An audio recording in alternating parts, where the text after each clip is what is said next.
Hola, ¿qué tal? Yo soy Carolina García Bautista, esta es la materia de Ciencia de los Materiales y en este video vamos a hablar sobre los ensayos de los materiales.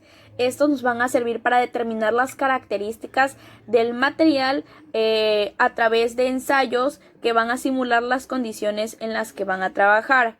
Estos ensayos nos van a arrojar un comportamiento mecánico del material que va a ser la relación entre su respuesta o su deformación al aplicar una fuerza o una carga. Entonces, los tipos de fuerzas o cargas que les podemos aplicar a los materiales son: En la primera imagen podemos ver una fuerza de tracción produce una elongación y una deformación positiva lineal. En la segunda imagen, una carga de compresión produce contracción y deformación lineal negativa. En la tercera imagen, un esfuerzo de cortadura. Y en la cuarta imagen, una deformación de torsión generada por un par de fuerzas. Vamos con el primero, que sería el ensayo de tracción. Este es el modo de obtener información sobre el comportamiento del material a través de ser sometido al aplicarle esfuerzo de tracción. Este modo se realiza mediante una máquina universal de tracción que provoca la deformación de la probeta del material a ensayar al aplicarle una carga progresiva en sentido axial. La probeta se sujeta por sus extremos en la máquina por medio de mordazas que a su vez someten la muestra a tensión progresiva. Esta carga provoca que la probeta se vaya alargando en longitud y adelgazando en sección de un modo progresivo hasta alcanzar la fractura de la pieza.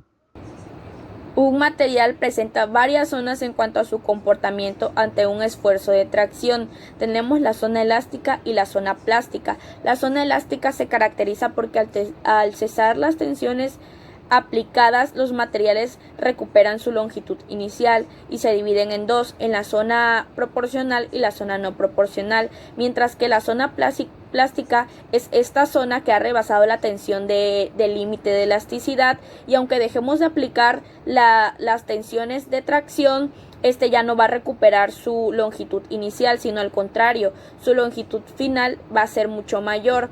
También se divide en dos, en la zona de deformación plástica uniforme y la zona de estricción. El segundo es el ensayo de compresión.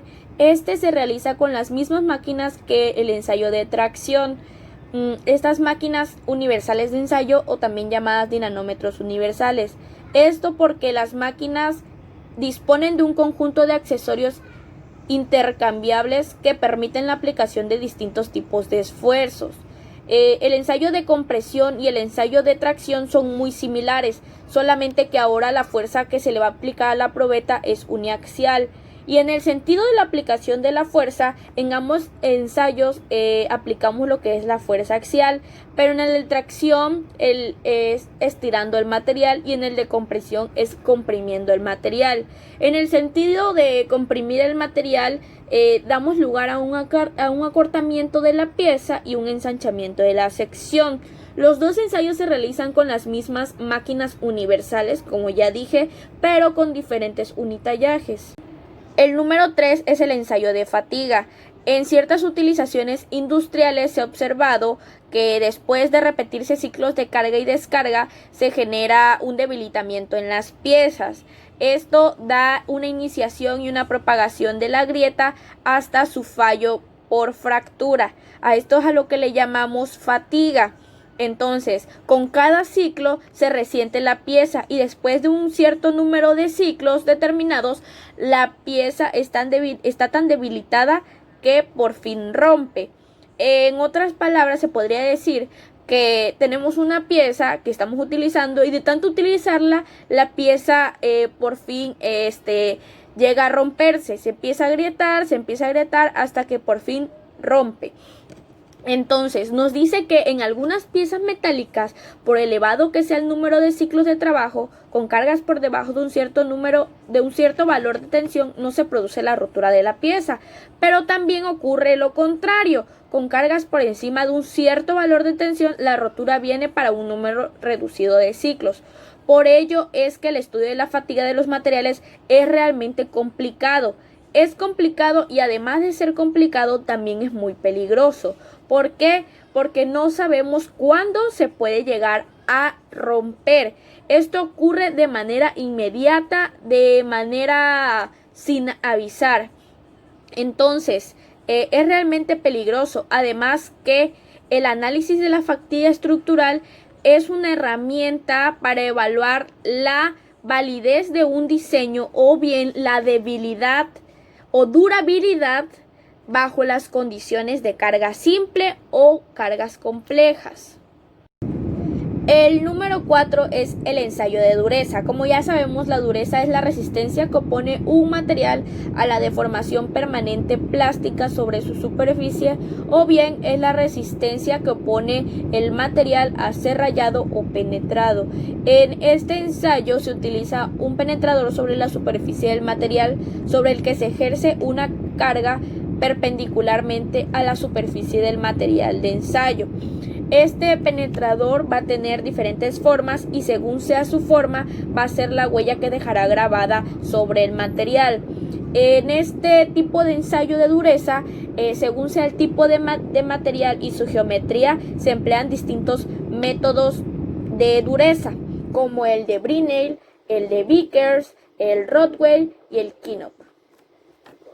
El ensayo de Brinell se ejerce una carga en el penetrador perpendicularmente sobre la superficie del material a ensayar. El penetrador es una bola de acero templado muy duro. En el ensayo de Vickers, el penetrador es una pirámide de base cuadrada cuyas caras opuestas forman un ángulo de 136 grados. El ensayo Rodwell se puede utilizar indistintamente con materiales muy duros o con materiales muy blandos. En el ensayo Knoop se emplea únicamente en laboratorio para medir microdurezas o bien durezas de láminas de un espesor muy reducido. El número 5 es el ensayo de resiliencia. Este ensayo suele ser muy destructivo porque consiste en romper la probeta del material golpeándola con un péndulo. ¿Esto para qué? Con el objetivo de conocer la energía que soporta el material al recibir ya sea un choque o un golpe, un impacto sin llegar a romperse. Para este tipo de ensayo necesitamos un péndulo de Charpy, que consiste en un brazo giratorio con una masa en su extremo, que se hace incidir sobre la probeta provocando su ruptura. Entonces, cuando se inicia el ensayo, se libera el péndulo que tras golpear a la probeta y romperla continúa su giro, alcanzando una altura final h, por lo que tendrá una nueva energía potencial. Si este péndulo golpea la probeta y la probeta no rompe, entonces sería necesario ya sea aumentar la energía potencial del péndulo, aumentar la masa o bien aumentar la energía inicial. La resiliencia se obtiene con esta expresión y se expresa en julios entre centímetros cuadrados. Entonces, de este ensayo se pueden concluir tres cosas. Cuanto más frágil sea el material y menor sea su tenacidad, menor resistencia de choque va a tener. 2. Que los materiales dúctiles y tenaces absorben grandes energías de choque. Y 3. Que este comportamiento va a depender mucho de la temperatura y de la composición química del material. Entonces, como conclusión general del tema ensayos de materiales, es muy importante que se le hagan a los materiales, sobre todo a los materiales que van directamente a la industria, porque estos materiales deben de cumplir un cierto tipo de funciones determinadas. Entonces, es imprescindible conocer sus características físicas y técnicas que tienen. Por eso debemos conocer a qué tipo de esfuerzos, cargas y solicitaciones va a estar sometido para elegir el material que sea capaz de soportar estas situaciones. Sobre todo, sin que se deformen, sin que se rompan, ya que como vimos en uno de los ensayos, puede ser muy peligroso. Puede ser muy peligroso que se rompa en el instante, sin avisarnos, sin decirnos. Por eso también es importante que hagamos este tipo de ensayos para saber qué tipo de material es el correcto para lo que vamos a hacer y no correr peligro. Gracias.